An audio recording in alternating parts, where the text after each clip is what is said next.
Dilip Kalantri, I am a businessman. मेरे काफ़ी Muslim friends थे। वो अक्सर कहते थे मुझे कि इस्लाम में ब्याज से धंधा मतलब पैसा लेके धंधा करना गलत है। मुझे अक्सर अक्सर विचार आता था कि ये कैसे डेवलपमेंट होगा। लेकिन आज का प्रेजेंट सिनेरियो पूरे दुनिया का देखते हुए एक मानना पड़ रहा है कि जिसने अपना घर गिरवी रख के कर्ज लिया और प्रॉफिट जिसमें मिलता है उस शेयर बाजार में लगाया, उनका घर भी तबाह हो गया।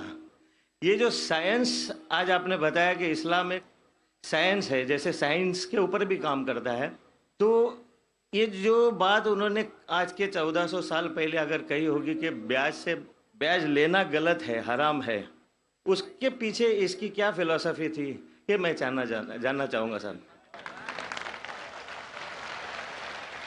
भाई साहब ने बहुत अच्छा सवाल पूछा कि इस्लाम में उनके बहुत से दोस्त मुसलमान दोस्त कहते हैं कि ब्याज लेना हराम है। वो ये नहीं जानते थे क्यों हराम है, लेकिन अभी पता चला कि जो दुनिया की हालत है इकोनॉमिक मेल्टडाउन में, वो जानना चाहते हैं क्यों ये हराम है।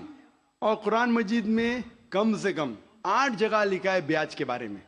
तो ब्याज लफ्ज़ है अरबी में रिबा, सूरह निसा में, सूरह इमरान में, और कहा गया है सूरह बकरा में सूरह नंबर 2 आयत नंबर 278 और 279 में कि आप ब्याज से दूर हो, और जो कोई ब्याज से दूर नहीं होगा अल्लाह और अल्लाह के रसूल उन पर ऐलान जंग करेंगे।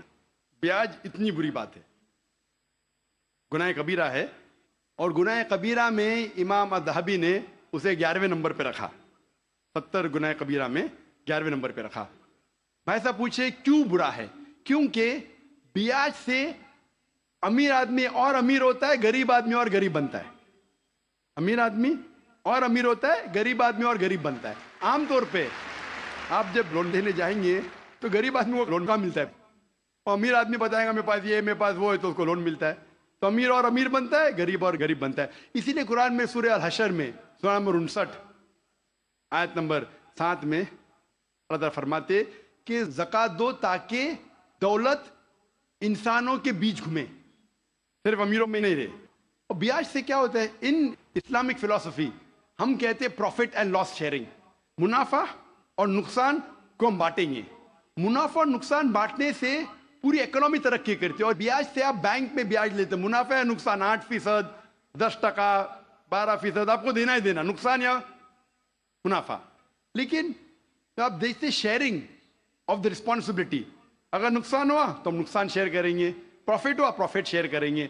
ब्याज में क्या होता है? मिसाल के तौर पे बैंक में, मैं एक लंबी तकरीर दे चुका हूं इस पे, अभी वक्त नहीं है, सिर्फ ये बोलूंगा कि ब्याज में क्या होता है। मिसाल के तौर पे बैंक ए के पास सपोज 100 रुपया है, वो बैंक बी को 10 रुपया रख के 90 रुपया देती है बैंक बी को।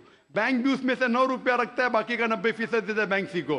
बैंक सी 10% रखती, 90% रखती डी को, डी देता ई को। तो लोग कहते हैं मार्केट में हजारों रुपये है कितने? 100 रुपया। तो आज की तहकीक कहती है मार्केट में फ्लोट हो रहा है $6 ट्रिलियन, है तो कुछ नहीं, बहुत कम फ्लोट हो रहा है $6 ट्रिलियन। एक जन बेचता है, सब लोग बेचने शुरू होते। लीमैन ब्रदर्स, कौन सोच सकता था कि लीमैन ब्रदर नंबर 1 बेच जाएगा? उसके बाद सिटी ग्रुप, एक बेटा सब बेचते गए पूरी दुनिया में एक के बाद एक। तो क्योंकि it doesn't improve the society. Islamic way के अंदर जांच पड़ताल होती, किसको लोन देना किसको नहीं देना, प्रॉफिट एंड लॉस शेयरिंग है। सन 1980 में बैंक फंड करती थी गैम्बलिंग डेन को, शराब खाने को, कॉमन हो गया। इसके बारे में अगर तकरीर मेरी सुनेंगे, interest free economy promulgated by the Quran, रिबा किस तरीके से हराम है, उसके ऊपर तकरीर मैंने की है। अगर वो सुनेंगे उसमें और डिटेल में मैं तस्करा कराऊं क्यों इंटरेस्ट हराम है। लेकिन इन शॉर्ट वापिस से आज Japan, America sending emissaries Islamic bank के बारे में जानने के लिए। हमारी गवर्नमेंट के पास हम गए थे, मैं फाइनेंस मिनिस्टर चिदम्बरम जो फाइनेंस मिनिस्टर थे उनसे जिक्र किया था कि अब इस्लामिक बैंकिंग क्यों नहीं शुरू? इंशाल्लाह करेंगे, जब मेरी मुलाकात हुई थी जद्दा में। लेकिन आरबीआई परमिशन नहीं दे रही है क्योंकि उन्होंने तहकीक नहीं की। इंग्लैंड दे चुकी है, कई ममालिक दे चुके। इंडिया भी अगर इस्लामिक बैंक को जिसमें प्रॉफिट एंड लॉस शेयरिंग है अगर उसकी इजाजत दी तो इंशाल्लाह इंडियन इकोनॉमी भी बढ़ेगी इंशाल्लाह। Hope that answers the question.